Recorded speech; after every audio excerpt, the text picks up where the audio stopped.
Lois, ready for 2024? Yeah. I think pre-seasons are good and they're great, and I actually quite enjoy them. But I know for the players and towards the end of it for the coaching staff, you just want to get out there and start playing. Start off with the Challenge Cup. Obviously got to the final last year. How important is it to get back to Wembley and win this year? Yeah, we want to get back to Wembley and we want to make sure we go one further and win. I would say that no one remembers who comes second, but it's been mentioned a couple of times today, so they definitely do. Apologies. No, it's okay.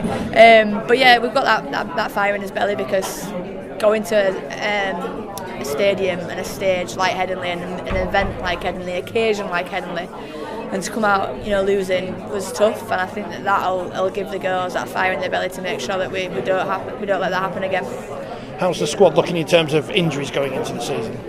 Yeah, not too bad. We've had a few girls who've had surgery over the off-season. So Kira Bennett and Caitlin Beavers had surgery. So we're missing two, senior key players to start the season and start the campaign. But I think you'd rather miss them there than miss them at the latter stage. So they had operations that they needed to get sorted to make sure that they're both fitting well for the year.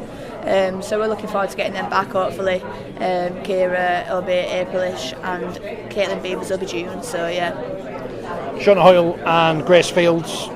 Now that suggests to me you're looking to make your pack a bit stronger this year, perhaps. Yeah, I think we lacked a bit of punch at times, and I think we spoke about strength in depth. I think that's the first lesson I learned as a coach in 2021, I think it was. That you need strength in depth, because things quickly change, and you go from having a squad of 30 to a squad of 23 available, and just that's the nature of the sport, playing a contact collision sport, and it's tough on the body, so you need to make sure you've got enough players available. But yeah, Shona and Grace definitely give us a bit more punch up front, and then some of the back, the backs that we brought in Liv White and Beth McMillan, just make sure you've got strength in depth and challenging for competition week in week out to get them starting shirts. You mentioned the Challenge Cup and you start the season with that. How important is that? We've seen in the men's game with the 1895 Cup for teams in the Championship, they're almost able to treat them as not quite pre-season friendly, but competitive games building up to the bigger games in the Super League. Yeah, I think we will be putting out our best squad and making sure that we get some performances in early doors, because ultimately as well, we've got Lee and Hull KR and Huddersfield. They'll be looking to cause some upset. We've seen in those competitions at 1895 and the Challenge Cup early doors that there has been some games where have knocked out teams that you would think that would go to the next round. So we don't want that to happen, and we want to make sure we get some good performances in and start well. A long time to think after the grand final towards this year. What are you planning to do differently, if anything, this year? Planning, from our point of view, we just know that we've had more opportunity to create some good partnerships and combinations across the team. Obviously a little bit out of our hands, but I don't really feel that our attack was particularly good enough. We just looked a little bit lost of ideas at times, but I think we had very, very different combinations at half-back, because we had Caitlin Casey who started at half-back and stayed there, but other than that the other half-back spot changed quite a little bit throughout the games.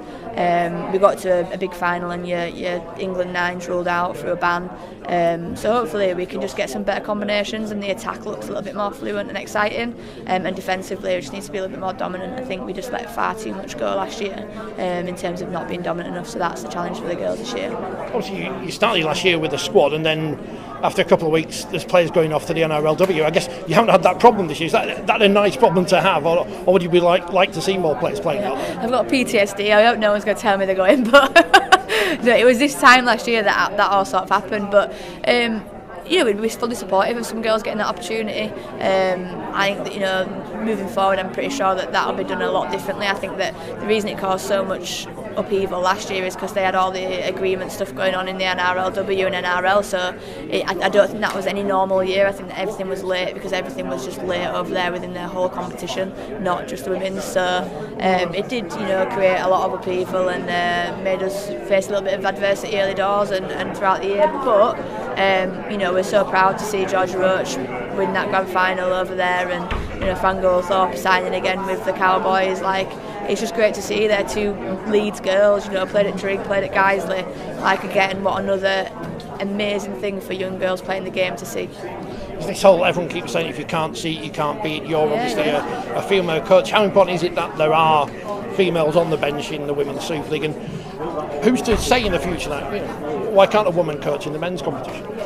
Yeah, no, why can't they not? I think I'm quite happy that I just want to, reach the heights that I think the women's game can reach. I think that, as I spoke about it today, the women's game in its own sort of niche a little bit. It's rugby league, and we just need to push that to be as big as it possibly can be. So I've got high ambitions for a coaching career, but I'm happy with where I'm at now, and I think that it's really important. And obviously I'm lucky enough that I saw Amanda doing it. Amanda Wilkinson, who's coached at Barrow, and Lindsay Anfield, she transitioned from playing to coaching, and I were lucky enough that I had some role models that I could see doing that. And it is important, because I think seeing people of all different, seeing women of all different walks of life doing it as well. Obviously, I was quite nervous when I had my son that, can I coach and can I have a child and can I make that work? I saw Lindsay do that, saw women in other sports do that. So I think that's the next part of growth of the women's game as well, is seeing female players, like Kelsey's had a baby and returning to Super League this year. Like there's so much that we've still yet to do and so many firsts to uncover, but it's exciting. There's so much growth and it's great. I think we need to have more people that you can look up to and sort of see doing what you want to do.